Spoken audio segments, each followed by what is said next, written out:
IT tech used voice changer to make sinister calls. Debbie Wasserman Schultz has gone into hiding ever since her good buddy Imran Awan, who worked as her IT tech, was put under arrest. Her friends report that she is barely functioning right now, but we've uncovered more evidence which points to her guilt in nefarious dealings surrounding Hillary Clinton and the 2016 election. It all goes back to Debbie and Imran using a voice changer to place phone calls. Who they called and what they said will blow your mind. Now that Debbie Wasserman Schultz is under intense scrutiny, another piece to the puzzle is starting to fit, which shows a conspiracy between Hillary Clinton, her campaign, the DNC, and Debbie Wasserman Schultz.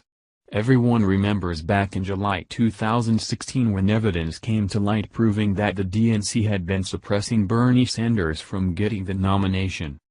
Now, we have Debbie Wasserman Schultz using a voice changer device to call attorneys who were investigating the DNC and the 2016 election. The suit, based on documents released by hacker Guccifer 2.0, claims that the DNC colluded with Secretary Hillary Clinton's campaign to perpetrate a fraud on the public, reported Zero Hedge.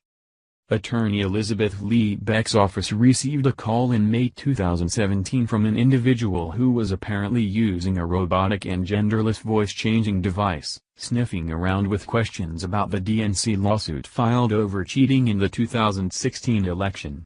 It turned out to be none other than Debbie Wasserman Schultz. Back then, it was dismissed as funny. Now, with all the new evidence and the arrest of Imran Awan, it's worth noting that the Florida congresswoman was doing something far more sinister than pranking a law office. Just what was the robotic voice worried about? Oh yeah, she was worried about Guccifer 2.0 allegations that she hacked the DNC servers, not Russia. The fraud this law firm was suing over was the lie the DNC told to Americans: Russia hacked the DNC, and Russia was helping Donald Trump get elected.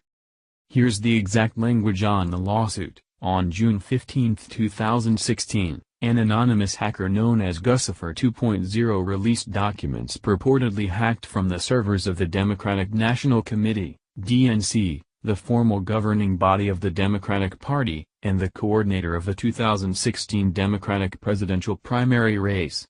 The hacked documents strongly suggest that the DNC colluded with Secretary Hillary Clinton's campaign to perpetrate a fraud on the public. The named defendants are the Democratic National Committee, DNC, and its chairperson, Debbie Wasserman Schultz. Then, we have Seth Rich emailing WikiLeaks back in July 2016, too.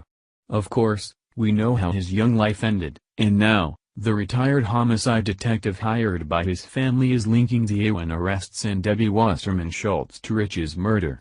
Retired detective Rod Wheeler inferred this with two bombshell tweets. Rod Wheeler, July 26, 2017, Wasserman Schultz aide arrested trying to leave the country. Follow the arrest of Awan closely. Connect the dots to other cases. Hint, hint, just the beginning. Stay tuned. It's not the initial crime, or a lie in this case, that's so bad, it's the cover-up. When Hillary Clinton and her minions decided to spread the Russia hacked the DNC, Russia is getting Donald Trump elected lie, that began a huge cover-up. First, they denied the FBI access to their servers, something President Trump recently tweeted about. Then we have Seth Rich emailing WikiLeaks, and how much he knew, we do not know, but he was murdered. As the lie grew, the pressure is put on the deep state traitors, like James Comey, to get congressional investigations going into the fake Russia hacking. Comey gets fired, but he leaks his memos to the New York Times, which turns up the heat and gets his good friend Robert Mueller appointed as a special prosecutor to investigate Donald Trump with a fine-toothed comb. We have Jeff Sessions having to recuse himself because he shook hands with a Russian ambassador. Then, there's the setup of Donald Trump Jr. by a Russian operative, and the list goes on. The end game is getting Donald Trump impeached.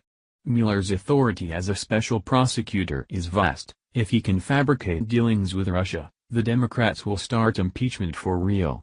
But, what if it's discovered the hacking was not done by the Russians? Then, this house of cards built by Hillary Clinton comes tumbling down. Game over. Debbie Wasserman Schultz could end this now. but she would go to prison. However, she is one who can tie Hillary Clinton, the DNC, and the Awen brothers together in their plot to overthrow a sitting president of the United States.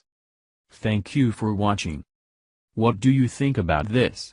Share this on Facebook and Twitter along with your comments.